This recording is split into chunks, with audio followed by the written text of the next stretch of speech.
Alright, so here we are again, starting a new Let's Play. And I decided to do silence to, break up the genres kind of thing. So I'm kind of surprised that this is working, to be quite honest.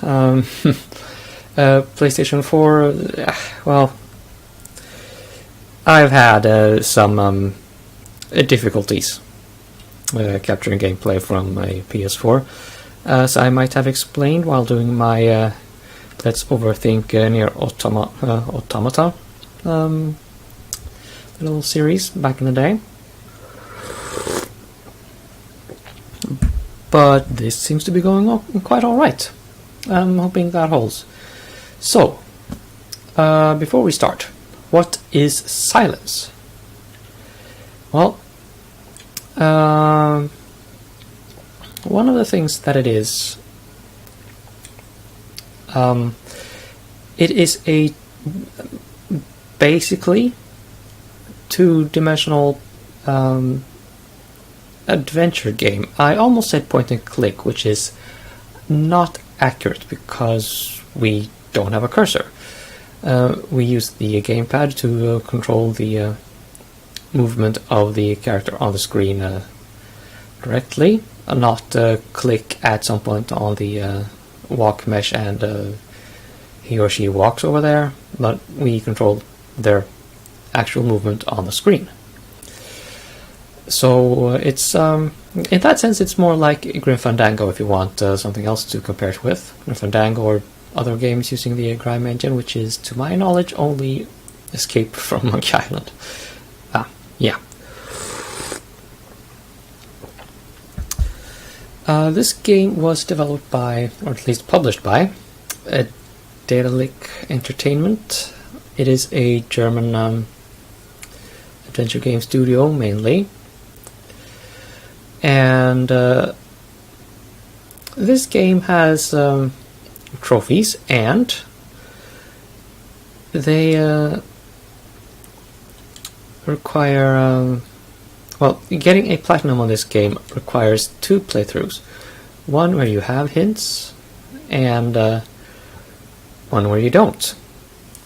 So I have played through this game once, and I was frankly so impressed that I want to, share the joy.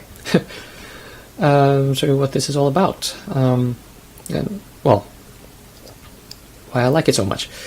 Now, other games by Daedalic Software, no, not Software, Entertainment, Daedalic, whatever, Daedalic something, German guys, include, now I'm blanking on the name,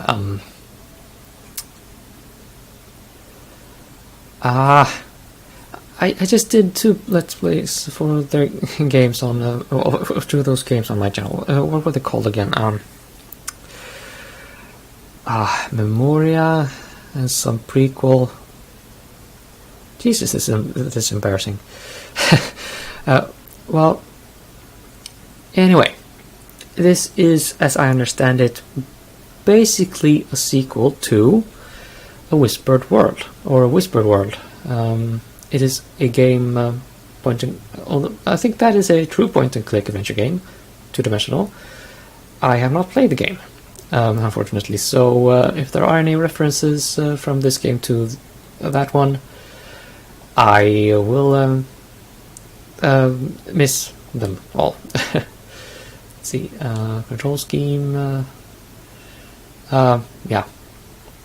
Spot, by the way, is something that looks like a kind of a children's toy that I actually had in the house for, it must have been 30 years ago now. Yeah, I just dated myself. I'm over 30 years old, and I'm playing video games. And I am not the only one to do so, of course.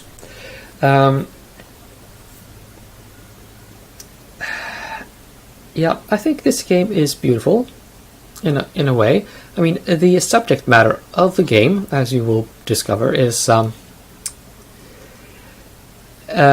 not as bright and colorful as the main menu screen here would imply. So, well, if you know, now I'm blanking on that name too.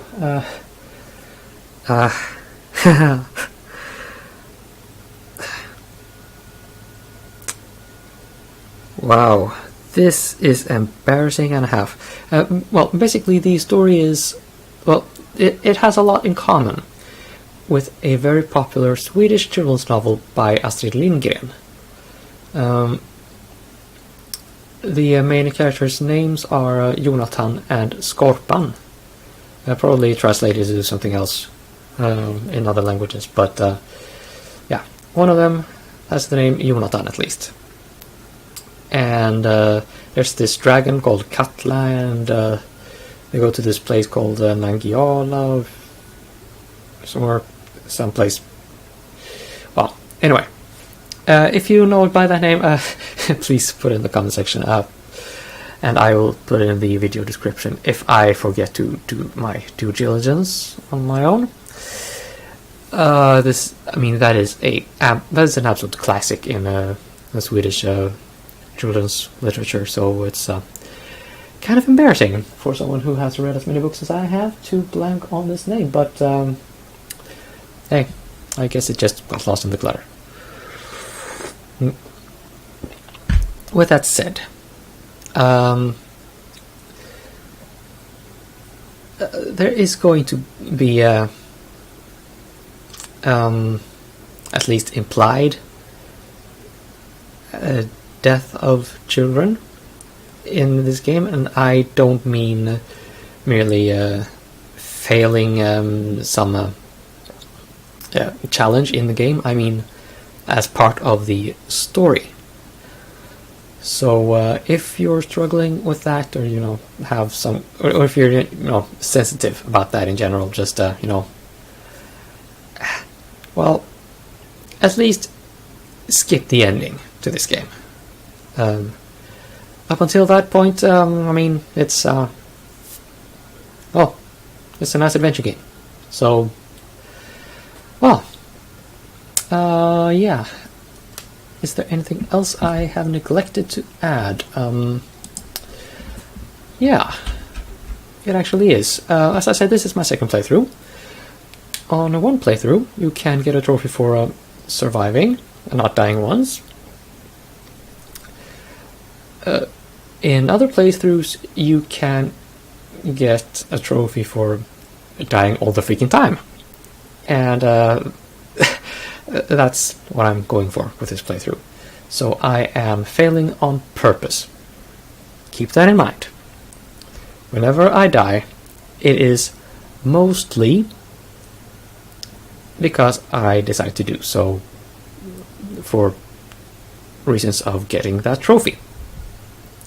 I am following a walkthrough. I am following it very studiously, and I got this from PlayStationTrophies.org, PlayStation 4 trophies, or what? Anyway, I know what I'm doing, despite what things may look like. This is not a difficult game, although it does have these little challenges that you need to overcome, but yeah. There's not much more to say than that. Now, I should also add that the first episode or two will probably serve as kind of a sound check for me, before I get the sound balance where I want it to be between the game audio and myself. That's how I do things. I'm not a professional Let's Player, and yeah, you're not paying me, so I only owe you the effort of doing my own thing. But yeah, I am convinced that you will enjoy this game. So why don't I just stop waffling and hit play already? I will do so in the next episode as usual, so see you then.